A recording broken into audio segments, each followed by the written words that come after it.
টি-20 বিশ্বকাপে ভারতের মাটিতে না খেলার সিদ্ধান্তে অনড় ছিল বাংলাদেশ সরকার। শেষ পর্যন্ত বিসিবিও পাঠায়নি দল। আর এতেই দুই দেশের ক্রিকেটীয় সম্পর্ক গিয়ে ঠেকেছে তলানিতে। সম্পর্কের উন্নতিতে ভারতীয় ক্রিকেট বোর্ডকে বিসিবির দেয়া এক চিঠি এখন আলোচনার কেন্দ্রে।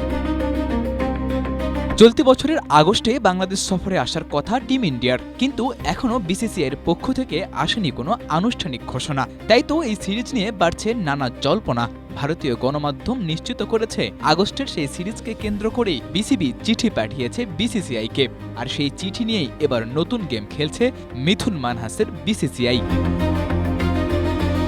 বাংলাদেশ ক্রিকেট বোর্ড থেকে পাওয়া সেই চিঠির কোনো আনুষ্ঠানিক জবাব এখনও দেয়নি ভারত। তবে দেশটির জাতীয় দৈনিক জাগরণীকে দেয়া এক সাক্ষাৎকারে বিসিসিআইয়ের এক কর্তা জানিয়েছে, বিসিবির চিঠি পেলেও তারা নিজেরা কোনো সিদ্ধান্ত নেবে না। এই বিষয়ে তারা চূড়ান্ত সিদ্ধান্তের জন্য দ্বারস্থ হবে ভারতের কেন্দ্রীয় সরকারের। অর্থাৎ ব্যাপারটা পরিষ্কার, বাংলাদেশ যেমন সরকারের সিদ্ধান্ত ছাড়া ভারত সফর করেনি, ভারতও তেমন সরকারের সিদ্ধান্ত ছাড়া বাংলাদেশ সফর করবে না।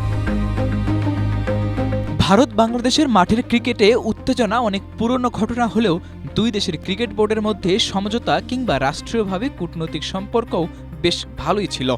কিন্তু অন্তর্বর্তী সরকারের সময় সেই সম্পর্কের হয়েছে অবনতি।